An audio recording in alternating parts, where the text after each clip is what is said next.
નમસ્કાર. આજે આપણે વાત કરીશું એક એવા વિષયની જે આપણા બધાના જીવન સાથે જોડાયેલો છે અને એ છે સાયબર ક્રાઇમ. જુઓ, આપણી દુનિયા તો હવે ડિજિટલ થઈ ગઈ છે, બરાબર? તો પછી ઓનલાઈન દુનિયાના જે જોખમો છે એને સમજવા અને એનાથી બચવું પણ એટલું જ જરૂરી બની ગયું છે. તો ચાલો શરૂઆત એક સીધા સવાલથી કરીએ. શું આપણી ડિજિટલ દુનિયા ખરેખર સુરક્ષિત છે? 1 મિનિટ માટે આ સવાલ પર વિચારજો, કારણ કે આપણી ઓનલાઈન સેફટીની શરૂઆત આ જ સવાલથી થાય છે. તો ચાલો હવે થોડું ઊંડાણમાં ઉતરીએ અને સમજીએ કે આ સાયબર ક્રાઇમ આખરે છે શું અને એ આપણી ઓનલાઈન લાઈફ પર કેવી અસર કરી શકે છે. એકદમ સિમ્પલ ભાષામાં કહીએ તો સાયબર ક્રાઇમ એટલે કોઈ પણ ગુનો જે કમ્પ્યુટર, ઇન્ટરનેટ કે મોબાઈલનો ઉપયોગ કરીને કરવામાં આવે. અને ના, આ ખાલી કોઈનું અકાઉન્ટ હેક કરવા જેટલું નથી. આમાં તો અંગત માહિતીની ચોરી, ઓનલાઈન ફ્રોડ, હેકિંગ બધું જ આવી જાય છે. હવે સાયબર ક્રાઇમનો કોઈ એક ચહેરો નથી હોતો, એના ઘણા અલગ અલગ પ્રકારો છે. તો ચાલો કેટલાક એવા મુખ્ય જોખમોને જાણીએ જે સૌથી કોમન છે, જેથી આપણે એને તરત ઓળખી શકીએ અને અલબત્ત એનાથી બચી શકીએ. ચાલો શરૂઆત કરીએ સૌથી સામાન્ય પણ એટલા જ ખતરનાક હુમલાથી, જેનું નામ છે ફિશિંગ. તમે કદાચ આ નામ સાંભળ્યું પણ હશે, પણ એ ખરેખર કામ કઈ રીતે કરે છે એ સમજવું બહુ જ જરૂરી છે. ફિશિંગ, એનું નામ જ એના કામ જેવું છે. જેમ માછીમાર ચારો નાખીને માછલી પકડે, બસ એમ જ સાયબર ગુનેગારો લાલચનો ચારો નાખે છે. કોઈક ફેક વેબસાઇટ, ઈમેલ કે મેસેજ મોકલીને, અને એ લોકો આપણી પાસેથી પાસવર્ડ, બેંકની વિગતો કે પછી ઓટીપી કઢાવવાની કોશિશ કરે છે. તો આ આખી ગેમ ચાલે છે કેવી રીતે? જુઓ, મોટાભાગે 3 સ્ટેપ હોય છે. પહેલું, તમને એક મેસેજ કે ઈમેલ આવે છે, કદાચ કોઈ લોટરી લાગ્યાનો અથવા તો કોઈ ચેતવણીનો. બીજું, તમે એ લિંક પર ક્લિક કરી દો છો.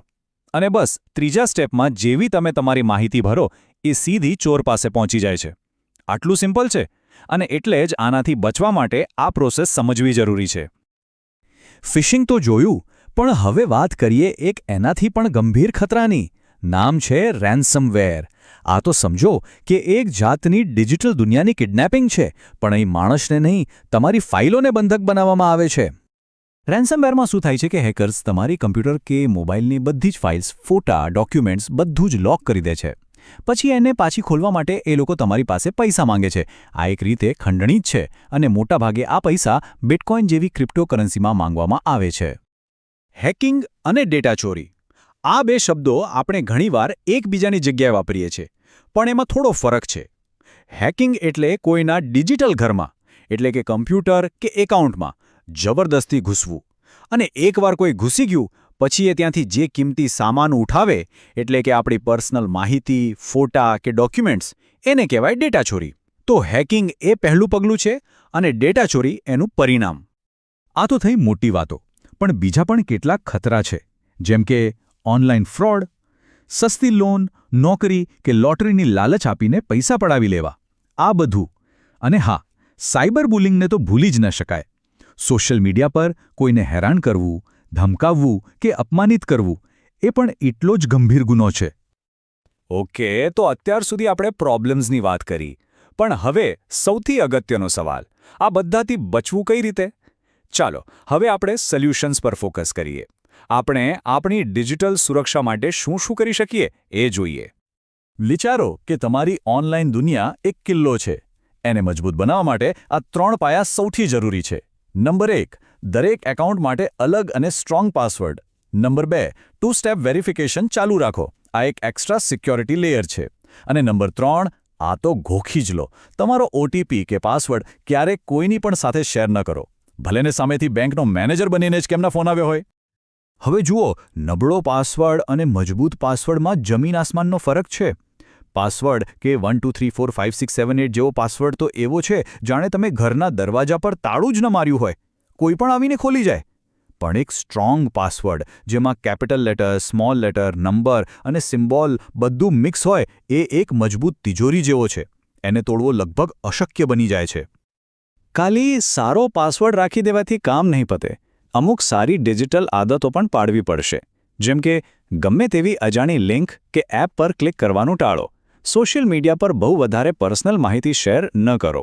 અને હા, પબ્લિક કે ફ્રી વાઈફાઈ વાપરતા પહેલાં 2 વાર વિચારો. હંમેશા સિક્યોર નેટવર્ક જ વાપરો. તો આ બધી ટેકનિકલ વાતો પછી આપણે એક સૌથી મહત્વના પોઈન્ટ પર આવીએ છીએ, ઓનલાઈન સિક્યુરિટી. એ ખાલી કોઈ સોફ્ટવેર કે એપની વાત નથી, એ આપણી પોતાની પર્સનલ જવાબદારી છે. જો આ આખી વાતમાંથી માત્ર એક જ વસ્તુ યાદ રાખવાની હોય ને તો એ આ છે: જાગૃતિ એ જ શ્રેષ્ઠ સુરક્ષા છે. સાયબર ક્રાઇમથી બચવા માટેનું સૌથી મોટું હથિયાર કોઈ એન્ટીવાયરસ નથી, પણ આપણી પોતાની સાવધાની અને જાગૃતિ છે.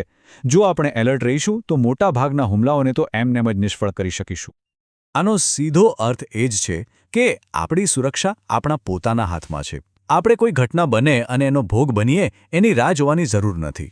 થોડી જાણકારી અને સાવચેતી રાખીને આપણે આપણી ડિજિટલ લાઈફનું કંટ્રોલ આપણા હાથમાં રાખી શકીએ છીએ. તો આ ચર્ચાના અંતે એક સવાલ હું પૂછવા માંગીશ. આપણે જે ઉપાયોની વાત કરી એ સિવાય બીજું એવું તો શું કરી શકાય જેનાથી આપણી ડિજિટલ દુનિયા વધારે સુરક્ષિત બને? આ સવાલ પર વિચારતા રહેજો. જાગૃત રહો અને સૌથી અગત્યનું, સુરક્ષિત રહો.